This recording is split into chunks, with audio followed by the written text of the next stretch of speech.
안녕하세요. 국가유공자 알림창입니다. 전쟁은 끝났습니다. 병사들은 집으로 돌아왔고 군복은 옷장 깊숙이 넣어두었습니다. 사회는 전쟁을 과거의 일로 정리했습니다. 하지만 베트남에서 돌아온 분들, 베트남 참전 유공자분들의 몸은 전쟁을 끝내지 못했습니다. 귀국 직후에는 아무렇지도 않아 보였습니다. 일도 하셨고 가정도 꾸리셨고 말없이 살아가셨습니다. 주변 사람들 눈에도 건강해 보였고 본인들도 별다른 문제를 느끼지 못했습니다. 그런데 세월이 한참 흐른 뒤 몸이 먼저 신호를 보내기 시작했습니다. 암, 당뇨, 신경계 질환, 이유를 알 수 없는 통증, 그리고 뒤늦게 따라온 질문 하나? 왜 하필 지금에야 이런 일이 생긴 걸까? 젊었을 때는 괜찮았는데 왜 이제 와서? 오늘 이 영상은 베트남 참전 유공자분들에게 고엽제 후유증이 왜 이렇게 늦게 나타날 수밖에 없었는지 그 이유를 설명해 드리려고 합니다. 이건 단순히 나이 탓이 아닙니다. 그리고 개인의 건강관리 문제도 아닙니다. 전쟁이 남긴 흔적이 이제야 드러나기 시작한 겁니다. 1. 베트남 참전 유공자분들은 고엽제 환경 속에서 복무했다. 베트남 참전 유공자분들의 공통점이 하나 있습니다. 전투 경험보다도 먼저 모두 같은 환경 속에서 지냈다는 점입니다. 고엽제는 어느 날 갑자기 발생한 사건이 아니었습니다. 한 번 맞고 끝나는 그런 성질의 물질도 아니었습니다. 베트남 전쟁이 진행되는 동안 고엽제는 정글을 제거하고 작전 효율을 높이기 위해 광범위한 지역에 반복적으로 살포됐습니다. 그리고 그 지역이 한국군이 작전을 수행하던 곳과 겹치는 경우가 적지 않았습니다.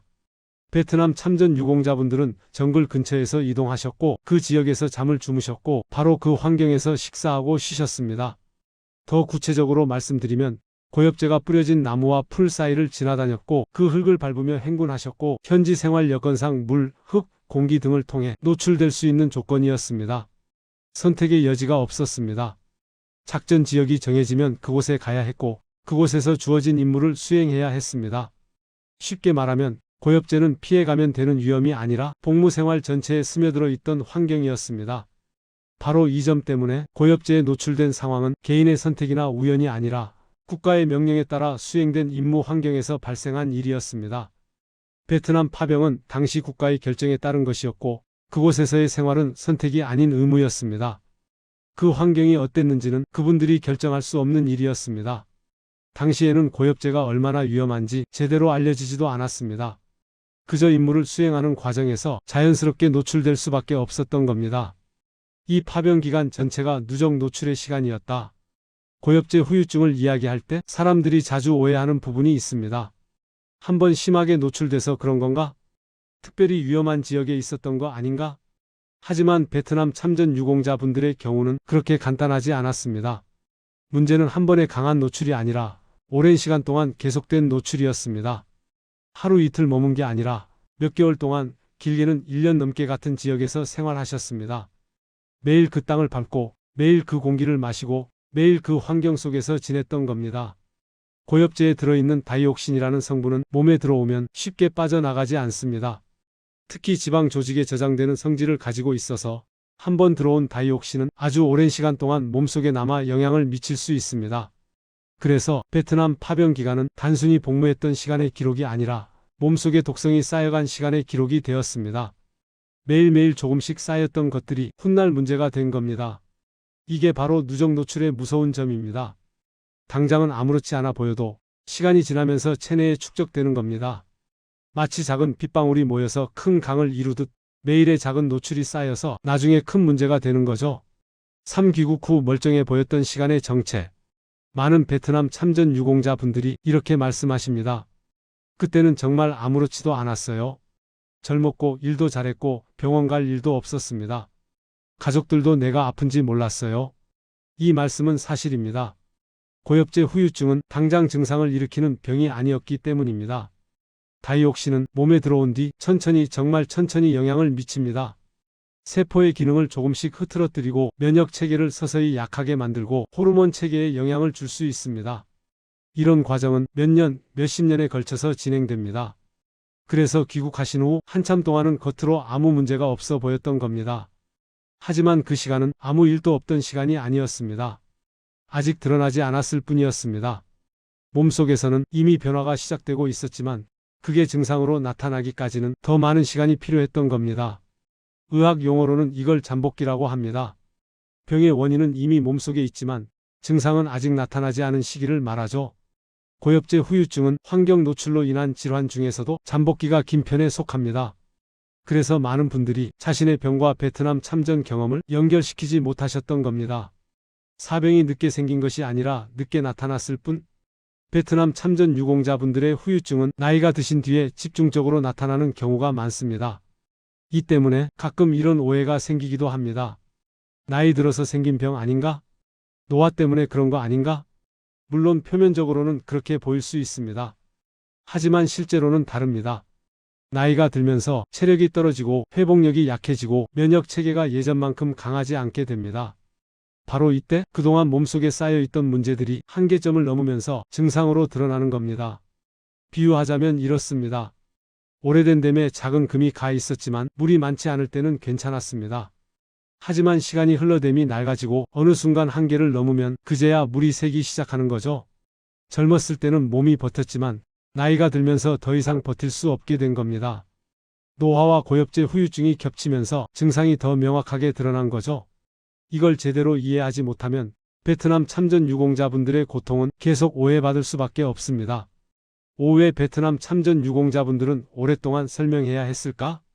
베트남 참전 유공자분들은 병과 싸우는 것만으로도 힘드셨지만 그보다 더 힘든 싸움이 있었습니다. 바로 설명의 싸움이었습니다. 고엽제와 질병을 연결해주는 제도가 부족했고 장기간 노출을 인정해주는 기준도 명확하지 않았고 당시 상황을 입증할 자료도 충분하지 않았습니다. 그래서 참전 유공자분들은 왜 지금에야 그런 말을 하느냐? 증거가 있느냐? 라는 질문을 계속해서 들어야 했습니다. 이건 거짓말을 의심받아서가 아니라 제도가 준비되지 않았기 때문입니다. 사회가 이 문제를 제대로 이해하지 못했고 그 이해를 돕는 시스템도 없었습니다. 몇십 년 전 전쟁터에서의 일을 어떻게 증명할 수 있겠습니까? 당시 어느 지역에 있었는지, 그곳에 고엽제가 살포됐는지, 얼마나 오래 머물렀는지 이런 것들을 기록해둔 자료가 제대로 남아있지 않았습니다. 그 긴 공백의 시간 동안 많은 참전 유공자분들이 말없이 병을 앓아야 하셨습니다. 인정받기 위해 혼자서 자료를 찾고 스스로 증명해야 했던 시간들이었습니다. 병원에서는 노화라고 했고 주변에서는 이해하지 못했고 본인조차 확신하기 어려웠던 그런 시간들이었습니다. 같은 베트남 참전 유공자분들이라도 증상이 다른 이유, 같은 지역에서 복무하신 분들이라도 모든 분이 똑같은 병을 앓는 건 아닙니다. 이 점 때문에 의문과 오해가 생기기도 합니다. 같은 곳에 있었는데 왜 나만 이런가? 같이 있던 전우는 괜찮은데 왜 나는? 하지만 고엽제 후유증은 단일 질병이 아니라 아주 다양한 형태로 나타나는 문제입니다.